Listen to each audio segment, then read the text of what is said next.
Good morning. My name is Tech Sergeant Zach Martin, and this is my brief on Air Force culture. Here are the topics we're going to discuss today. First topic, organization description. Our organization has three different agencies and one of our strengths is the diversity. It's a melting pot of diversity.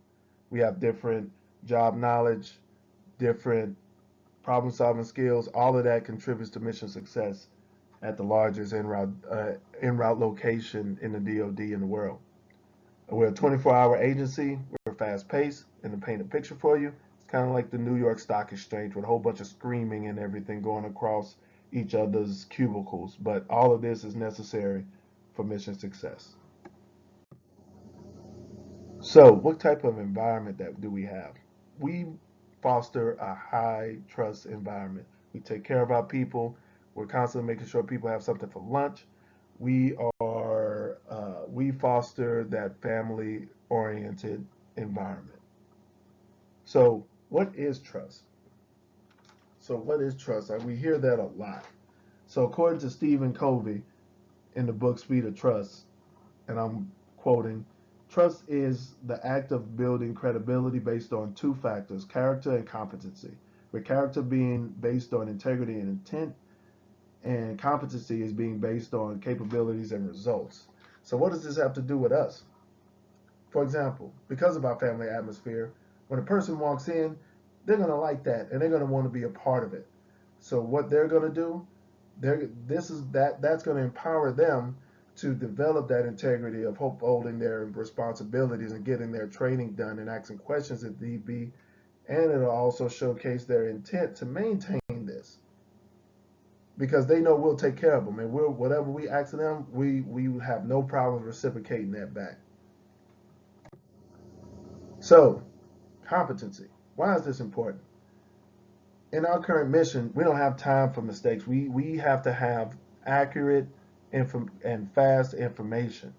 We need consistent performance. We're not like finance that can screw up and nothing happens.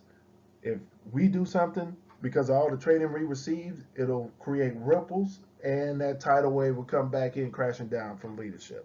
So we have to be consistent. And the way that we be consistent is the One Charlie 3 training program. The NCOA training, he puts new people into the unit through 2 months of training, 50 question tests, performance evaluation, and an interview with the commander. So it's pretty rough stuff getting trained up. So by the time after they get out of training, oh, and to include going to the AMC course in Scott Air Force Base.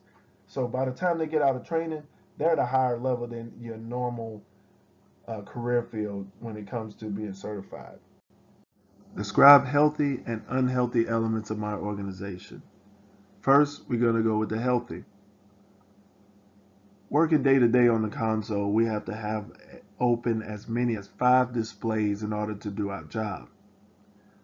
One senior airman with a high level of commitment identified that limp fact and actually did something about it. He ended up combining all 5 of these displays and integrating them into one program, Microsoft OneNote, and made everyone's life easier at work. It was such a good product that the 521st AMIL commander dubbed it as best practices and is now in use across 7 countries throughout the wing. One of the negative elements of our organization was the lack of communication between leadership and console. Basically, what was going on is leadership was making decisions without consulting the console and asking their opinion because they're the day to day. They are the ones that's the subject matter experts. They felt a certain way about that they wasn't being included on into the decision making process. So this is an old problem. So when I got there, this was an issue. So what I did was called a meeting with all the controllers and the leadership and let them hash it out, and it ended up turning out to be a big misunderstanding. But good thing that we ended up solving that problem because and had that meeting because the lines of communications are great now. For the next slide, we're going to explain the importance of maintaining a healthy organizational culture. One of the benefits of that would be increased mission productivity and efficiency, and innovative ideas. Once people feel that their leadership is going to listen to their ideas, it's going to keep coming, and that's going to increase efficiency and productivity. When a person has a healthy works in a healthy environment, they're automatically going to be happy and have a better attitude, which is going to affect all the people that's around them as well. So productivity and efficiency and innovative ideas all feed into each other. Open lines of communication. This is important. When a person needs to be able to feel comfortable coming to their leadership with their personal problems and not feel like a burden. One of the issues we had in our office was during the George Floyd protests. I felt the tension in the office. So what I ended up doing was, hey, went to my leadership, hey, let's have a small group discussion, ask probing questions about race and kind of force people to talk about it to remove that taboo. I didn't want it Air Forcey or anything like that because that's a big turnoff for some people. And throughout the conversation, you learn a lot about people, their backgrounds and everything, and that's what's good. And one thing that was identified was unconscious bias in that briefing. Someone brought that subject up, and it's a coincidence we were talking about it in NCOA.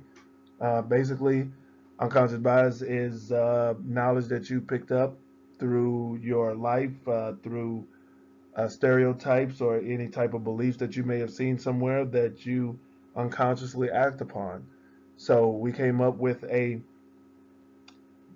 couple of things that we need to do in order to counteract that. One of them is education, two of them is travel, three is to just get out of your comfort zone. After that, those small group discussions, I think I did about 10, you could see people gelling together better and because they had a better understanding of each other. So that was a good thing. Glad I did it. All right, what's our role in maintaining organizational culture? Set the standard, maintain the standard. Hold people accountable, and that's whether they do good or bad. Keep your finger to the streets of your organization. Be proactive when solving problems instead of reactive when it's a big deal once you've been ignoring it or it's not been registering. Interact with your troops. Make sure they're doing good mentally and just in general. Know your troops. Uh, do a feedback with them. Find out what their goals are and kick them opportunities that align with their goals. Develop a genuine care for your members and treat others how you want to be treated or how you wish you were treated. And importantly, we need to cultivate a safe environment from sexual harassment and sexual assault. We need to keep continuing educating our people on this and the seriousness of it. 1 in 3 women are sexually harassed and assaulted, and what about the people that's not reporting it? We need to foster a environment that makes people comfortable with reporting sexual crimes or any crime such as this. What you're seeing is email that went out while I was at Barksdale. This is the effect of when you don't foster or cultivate a positive organizational environment. People were calling out for help, voicing their concerns, and leadership was ignoring them. This email went out anonymously to everyone in the command post. The wing commander got wind of it and came down and fired all the command post wing leadership. Here are the topics we discussed. Again, this is Tech Sergeant Zach Martin. Thank you for your time.